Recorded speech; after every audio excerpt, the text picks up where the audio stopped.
Dear friends, अस्सलाम वालेकुम। My name is इकरार अहमद। आज जो हम करंट अफेयर को डिस्कस करेंगे उसमें नंबर 1 है, यूरोपीय यूनियन ने ईरान को न्यूक्लियर हथियार बनाने पर फाइनल शोकाज नोटिस जारी कर दिया है और इन ममालिक में चीन और रूस भी शामिल है जिसने ये मसौदा तैयार किया है और ईरान इस डील के बारे में अब दोबारा से कार्रवाई कर रहा है और इस शोकाज नोटिस का जवाब तैयार कर रहा है।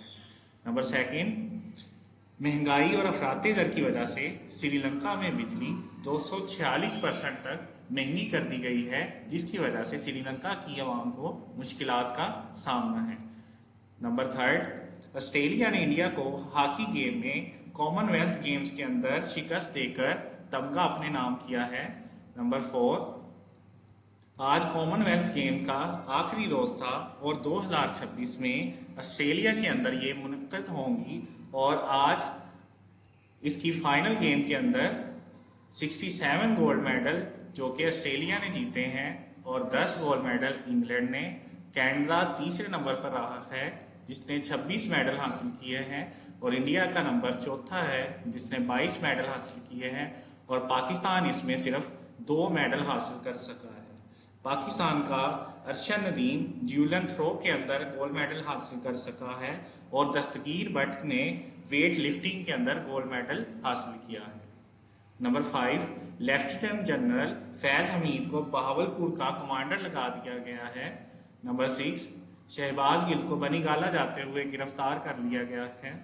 नंबर 7, ISPR के मुताबिक नॉर्थ वजीरिस्तान में एक अटैक के अंदर 4 सोल्जर्स को हलाक कर दिया गया है। नंबर 7, खुरासानी जो कि सरबराह TTP का सरबराह था, वो अपने 4 कमांडर के साथ अफगानिस्तान में एक हमले में मारा गया है और शहीद आर्मी के ऑफिसर के खिलाफ ट्विटर ट्रेंड पर JIT तश्कील दे दी गई है और धासू हाइड्रो पावर प्रोजेक्ट जो कि 2160 मेगावाट बिजली तैयार करेगा उसके अंदर 100 बिलियन रुपए का इजाफा हो गया है और ये प्रोजेक्ट 2022 और 23 में मुकम्मल होना था जो कि अब 2027 और 28 में मुकम्मल होगा।